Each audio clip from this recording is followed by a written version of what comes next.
ఆదికాండము 27వ అధ్యాయము. ఇస్సాకు వృద్ధుడై అతని కన్నులకు మందదృష్టి కలిగినప్పుడు అతడు తన పెద్ద కుమారుడైన ఏసావుతో, నా కుమారుడా అని అతని పిలువగా అతడు, చిత్తము నాయనా అని అతనితో ననెను. అప్పుడు ఇస్సాకు, ఇదిగో నేను వృద్ధుడను, నా మరణదినము నాకు తెలియదు. కాబట్టి నీవు దయచేసి నీ ఆయుధములైన నీ అంబుల పొదిని నీ విల్లును తీసుకొని అడవికి పోయి నా కొరకు వేటాడి మాంసము తెమ్ము. నేను చావక మునుపు నిన్ను నేను ఆశీర్వదించినట్లు నాకిష్టమైన రుచిగల భోజ్యములను సిద్ధపరిచి నేను తినుటకై నా యొద్దకు తెమ్మని చెప్పెను. ఇస్సాకు తన కుమారుడగు ఏసావుతో ఇట్లు చెప్పుచుండగా రెబ్కా వినుచుండెను. ఏసావు వేటాడి మాంసము తెచ్చుటకు అడవికి వెళ్ళెను. అప్పుడు రెబ్కా తన కుమారుడగు యాకోబును చూచి, ఇదిగో నీ తండ్రి నీ అన్నయ్యైన ఏసావుతో మృతి పొందక మునుపు నేను తిని యెహోవా సన్నిధిని నిన్ను ఆశీర్వదించినట్లు నా కొరకు మాంసము తెచ్చి నాకు రుచిగల భోజ్యములను సిద్ధపరచమని చెప్పగా వింటిని.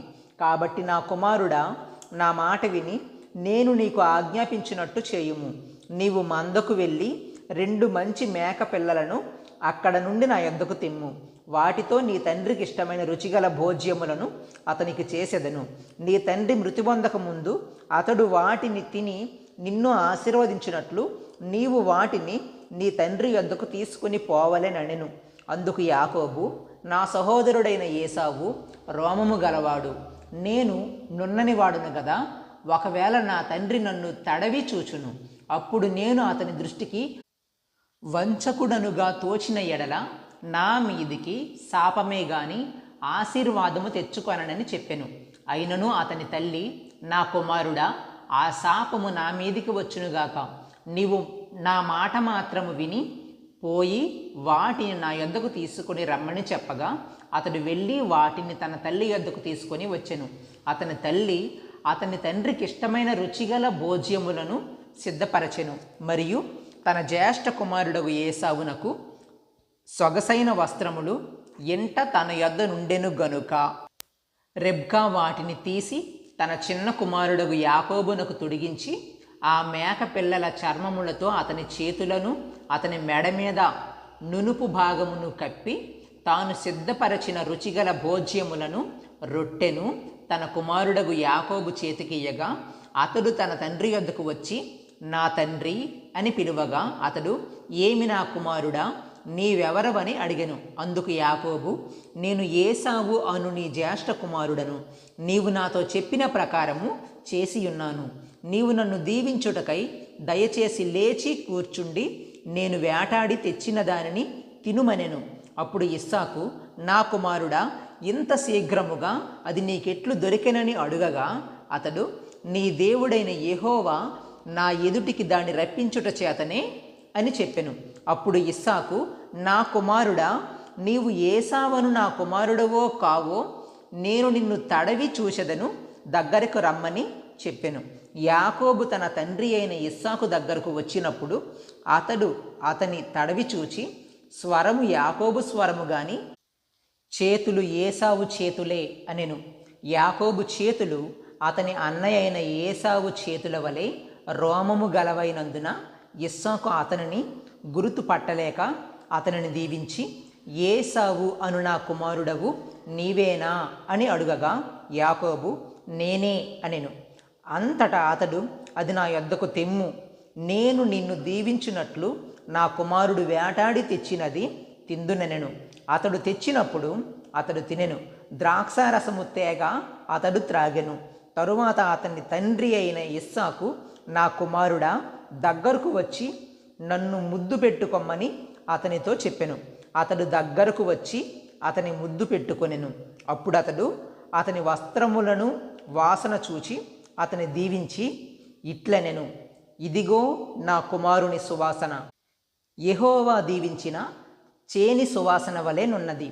ఆకాశపు మంచును భూసారమును విస్తారమైన ధాన్యమును ద్రాక్షారసమును దేవుడు నీకనుగ్రహించుగాక. జనములు నీకు దాసులగుదురు, జనములు నీకు సాగిలపడుదురు. నీ బంధుజనులకు నీవు ఏలికవై యుండుము, నీ తల్లి పుత్రులు నీకు సాగిలపడుదురు, నిన్ను శపించువారు శపింపబడుదురు, నిన్ను దీవించువారు దీవింపబడుదురు గాక. ఇస్సాకు యాకోబును దీవించుట అయిన తరువాత యాకోబు తన తండ్రి అయిన ఇస్సాకు ఎదుట నుండి బయలుదేరి వెళ్ళిన తక్షణమే అతని సహోదరుడైన ఏసావు వేటాడి వచ్చెను.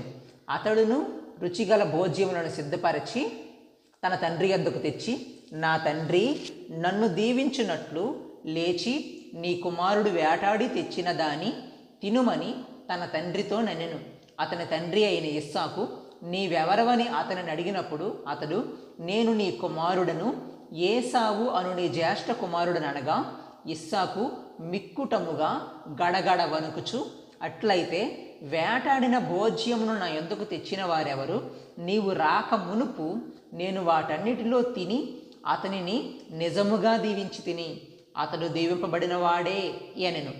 ఏసావు తన తండ్రి మాటలు వినినప్పుడు దుఃఖాక్రాంతుడై పెద్ద కేక వేసి, ఓ నా తండ్రి, నన్నును దీవించుమని తన తండ్రితో చెప్పెను.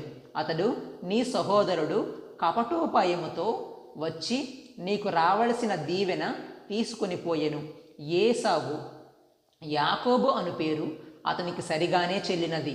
అతడు నన్ను ఈ 2 మారులు మోసపుచ్చెను, నా జ్యేష్ఠత్వము తీసుకొనెను.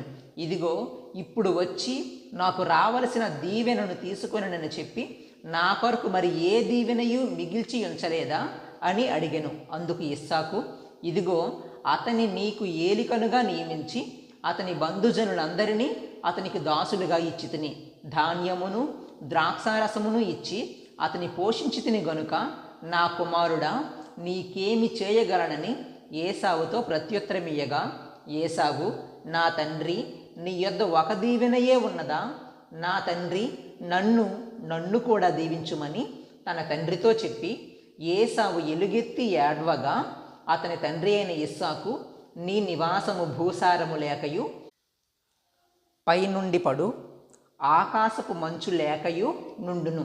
నీవు నీ కత్తి చేత బ్రతుకుదువు, నీ సహోదరునికి దాసుడు వగుదువు. నీవు తిరుగులాడుచుండగా నీ మెడ మీద నుండి అతని కాడి విరిచివేయుదువు అని అతనికి ఉత్తరమిచ్చెను. తన తండ్రి యాకోబుకిచ్చిన దీవెన నిమిత్తము ఏసావు అతని మీద పగపట్టెను. మరియు ఏసావు, నా తండ్రిని గూర్చిన దుఃఖ దినములు సమీపముగానున్నవి, అప్పుడు నా తమ్ముడైన యాకోబును చంపెదననుకొనెను. రెబ్కా తన పెద్ద కుమారుడైన ఏసావు మాటలను గూర్చి వినినప్పుడు ఆమె తన చిన్న కుమారుడైన యాకోబును పిలువనంపి అతనితో ఇట్లనెను, ఇదిగో నీ అన్నయ్య అయిన ఏసావు నిన్ను చంపెదనని చెప్పి నిన్ను గూర్చి తన్ను తాను వాదార్చుకొనుచున్నాడు. కాబట్టి నా కుమారుడా, నీవు నా మాట విని లేచి హారానులోనున్న నా సహోదరుడగు లాబాను నద్దకు పారిపోయి నీ అన్న కోపము చల్లారు వరకు, నీ అన్న కోపము నీ మీద నుండి తొలగి నీవు అతనికి చేసిన వాటిని అతడు మరచు వరకు లాబాను నద్ద కొన్నాళ్ళు ఉండుము. అప్పుడు నేను అక్కడ నుండి నిన్ను పిలిపించెదను. ఒక్కనాడే మీ ఇద్దరిని నేను పోగొట్టుకొననేలా అనెను. మరియు రెబ్కా ఇస్సాకుతో, హేతు కుమార్తెల వలన నా ప్రాణము విసికినది. ఈ దేశస్థురాండ్రైన హేతు కుమార్తెలలో వీరి వంటి ఒకదానిని యాకోబు పెండ్లి చేసుకుని ఎడల నా బ్రతుకు వలన నాకేమి ప్రయోజనమనెను. ఆదికాండము 28వ అధ్యాయము. ఇస్సాకు యాకోబును పిలిపించి, నీవు కనాను కుమార్తెలలో యవతెను వివాహము చేసుకొనకూడదు. నీవు లేచి పద్దనరాములోనున్న నీ తల్లికి తండ్రి అయిన బెతూయేలు ఇంటికి వెళ్ళి అక్కడ నీ తల్లి సహోదరుడగు లాబాను కుమార్తెలలో ఒకదానిని వివాహము చేసుకొనుమని అతనికి ఆజ్ఞాపించి, సర్వశక్తిగల దేవుడు నిన్ను ఆశీర్వదించి నీవు అనేక జనములగునట్లు నీకు సంతానాభివృద్ధి కలుగజేసి నిన్ను విస్తరింపజేసి నీవు పరవాసివైన దేశమును అనగా దేవుడు అబ్రహామునకిచ్చిన దేశమును నీవు స్వాస్థ్యముగా చేసుకొనున్నట్లు ఆయన నీకు అనగా నీకును నీతో కూడా నీ సంతానమునకును అబ్రహామునకు అనుగ్రహించిన ఆశీర్వాదమును దయచేయునుగాక అని అతన్ని దీవించి యాకోబును పంపివేసెను. అతడు పద్దనరాములోనున్న సిరియావాడగు బెతూయేలు కుమారుడును యాకోబు ఏసావుల తల్లియగు రెబ్కా సహోదరుడునైన లాబాను నద్దకు వెళ్ళెను. ఇస్సాకు యాకోబును దీవించి పద్దనరాములో పెండ్లు చేసుకుని వచ్చుటకై అతనిని అక్కడికి పంపెననియు, అతని దీవించినప్పుడు నీవు కనాను దేశపు కుమార్తెలలో ఎవరిని పెండ్లి చేసుకొనవద్దని అతనికి ఆజ్ఞాపించననియు, యాకోబు తన తల్లిదండ్రుల మాట విని పద్దనరామునకు వెళ్ళిపోయేననియు ఏసావు తెలుసుకొనినప్పుడు, ఇదిగాక కనాను కుమార్తెలు తన తండ్రి అయిన ఇస్సాకునకు ఇష్టురాండ్రు కారని ఏసావునకు తెలిసినప్పుడు, ఏసావు ఇష్మాయేలు నొద్దకు వెళ్ళి తనకున్న భార్యలుగాక అబ్రహాము కుమారుడైన ఇష్మాయేలు కుమార్తెయు నెబాయోతు సహోదరియునైన మాహలతును కూడా పెండ్లి చేసుకొనెను. యాకోబు బెయేర్షెబా నుండి బయలుదేరి హారాను వైపు వెళ్ళుచు ఒక చోట చేరి ప్రొద్దు గ్రుంకినందున అక్కడ ఆ రాత్రి నిలిచిపోయి ఆ చోటి రాళ్లలో ఒకటి తీసుకొని తనకు తలగడగా చేసుకొని అక్కడ పండుకొనెను. అప్పుడు అతడు ఒక కల కనెను. అందులో ఒక నిచ్చెన భూమి మీద నిలుపబడి ఉండెను. దాని కొన ఆకాశమునంటెను. దాని మీద దేవుని దూతలు ఎక్కుచూ దిగుచూ నుండిరి. మరియు యెహోవా దానికి పైగా నిలిచి, నేను నీ తండ్రి అయిన అబ్రాహాము దేవుడను, ఇస్సాకు దేవుడైన యెహోవాను.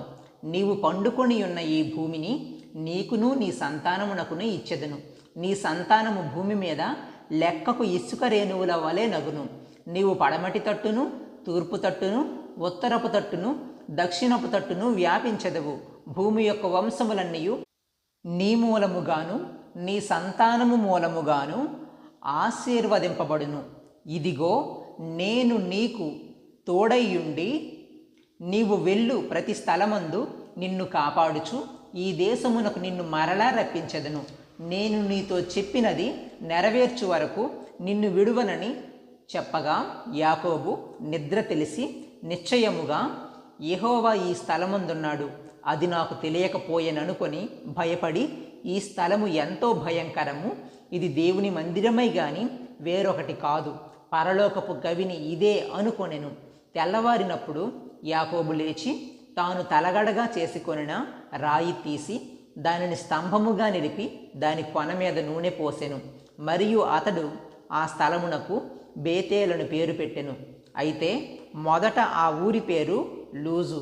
అప్పుడు యాకోబు, నేను తిరిగి నా తండ్రి ఇంటికి క్షేమముగా వచ్చినట్లు దేవుడు నాకు తోడయ్యుండి నేను వెళ్ళుచున్న ఈ మార్గములో నన్ను కాపాడి తినుటకు ఆహారమును ధరించుకొనుటకు వస్త్రములను నాకు దయచేసిన ఎడల యెహోవా నాకు దేవుడయ్యుండును. మరియు స్తంభముగా నేను నిలిపిన ఈ రాయి దేవుని మందిరమగును. మరియు నీవు నాకిచ్చు యావత్తులో 10వ వంతు నిశ్చయముగా నీకు చెల్లించదనని మొక్కుకొనెను.